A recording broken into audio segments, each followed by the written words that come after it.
Hi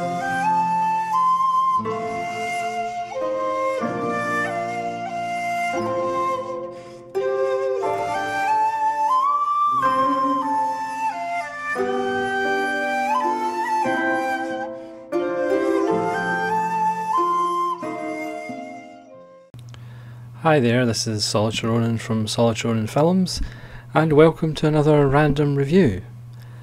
And this random review is of John Boorman's 1973 film Zardoz, starring Sean Connery and Charlotte Rampling. This is the Arrow Blu-ray, which has reversible art and a lovely booklet. And it has nice extras. It's got a commentary by John Boorman, which is excellent. I would recommend listening to that. Also, if you buy the premium edition of Excalibur, he's got a commentary on that, and his commentaries are really good about filmmaking and also life in general. So this was a 1973 film. It's the one after Deliverance, which was a great success.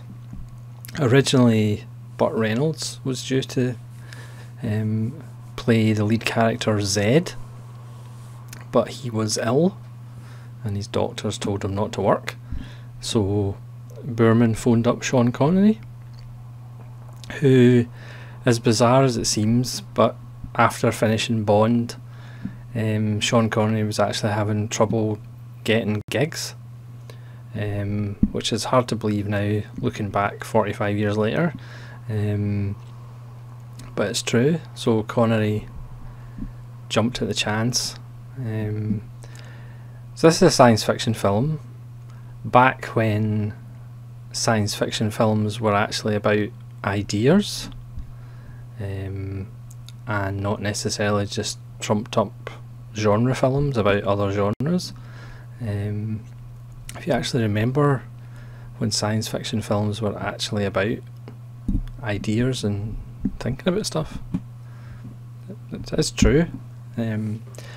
So this has a brilliant opening with the big floating head of Zardoz, which is the god figure, and you have these exterminators dressed in their red pants and bullet belts and boots, praising Zardoz, who just spews out guns out of his mouth to them. And there's a great introduction by Connery when the camera comes up behind him, and he holds a gun aloft, turns round and points the gun into the camera and shoots the audience, essentially. So this is about a world where the common poor folk are called the brutals, and the exterminators follow the word of Zardoz to first kill and rape them, and then use them to grow crops for feeding Zardoz and supplying crops to Zardoz.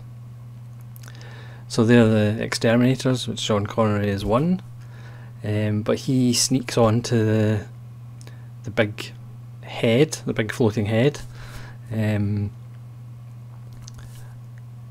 he gets transported into a vortex, and a vortex is essentially a heaven substitute, where he meets essentially the immortals. They've learned how to become immortal, and they're essentially the rich folks,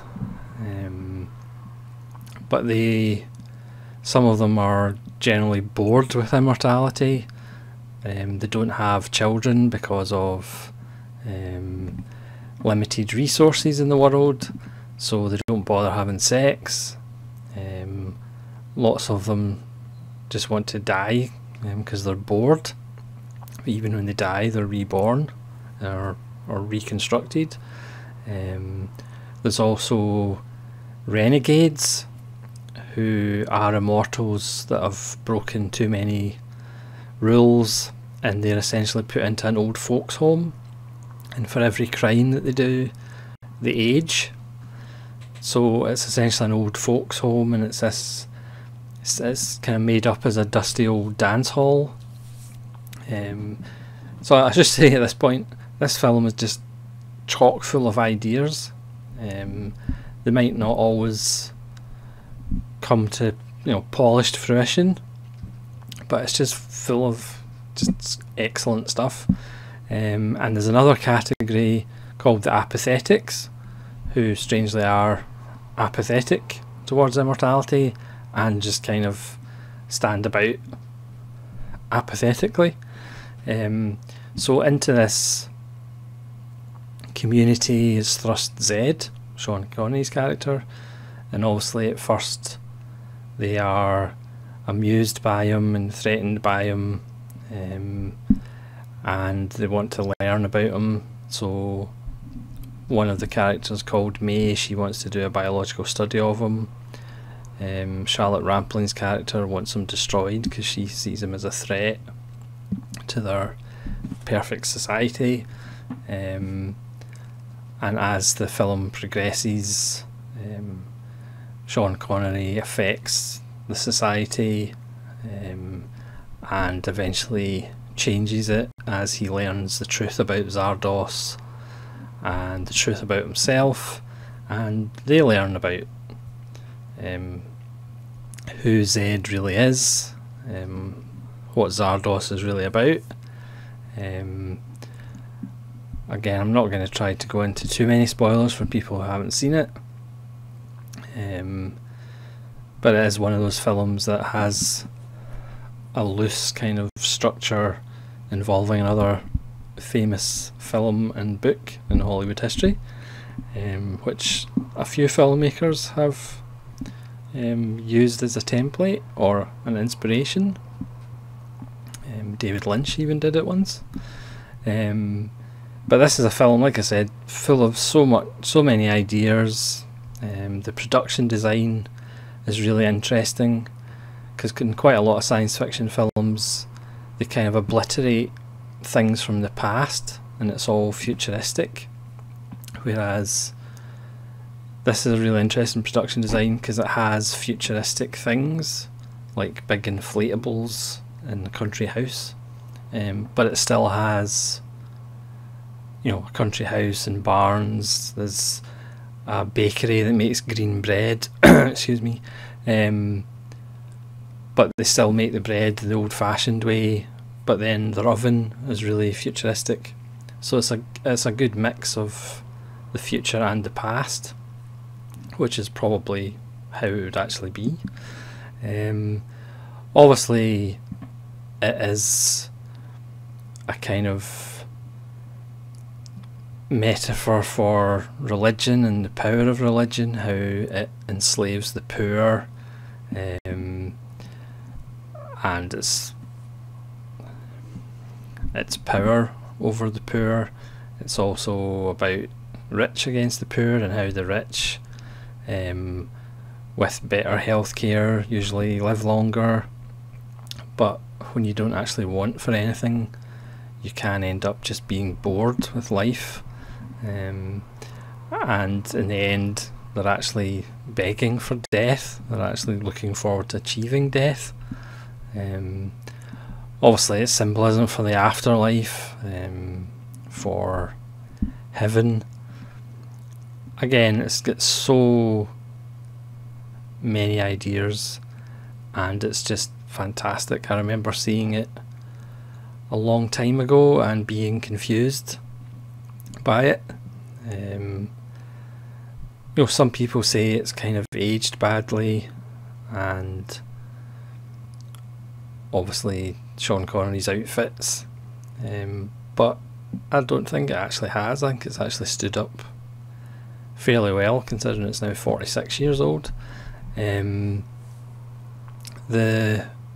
camera effects, they're all done with rear projection and stuff like that, and it's just more real, it's more malleable rather than CG, which again, CG doesn't really exist, whereas old-fashioned effects, in-camera effects and rear projections, you know, the thing's actually there, and that just lends to it as well. It would be interesting if Burt Reynolds had actually been in it, but this is another really good performance by Sean Connery that's not Bond. At some point I will actually do, I think, a top 10 Sean Connery that's not actually Bond, because he did make lots of interesting films in the 70s, and bizarrely, like I said, he was actually struggling to get work after Bond. Yeah, if you haven't seen it, again, you could argue it's maybe 5 minutes too long, but that's like a minor gripe. There's a few scenes that could maybe have been trimmed slightly. Even Boorman says that in his commentary. But again, that's like minor issues. This might actually be my favourite John Boorman film. Again, just because it's got so much going on. Even minor things like Zed's sweat brings the apathetics back to life. You know, it's just little things.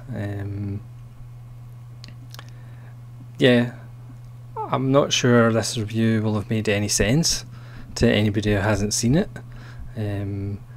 but I certainly would urge you to pick up the Arrow Blu-ray, which is Region B.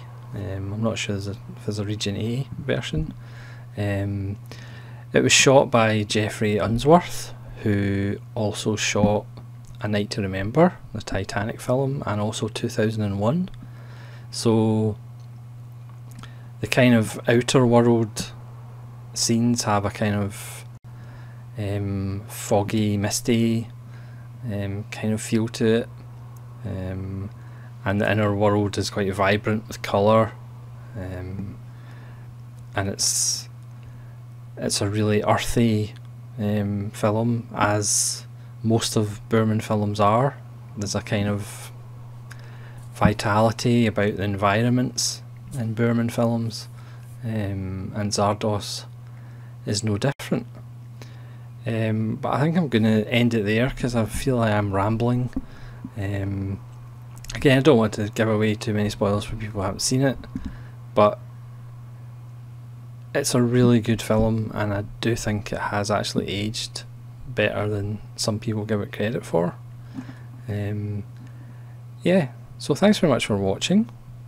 Please let me know in the comments if you've seen Zardoz and what you think of it, and whether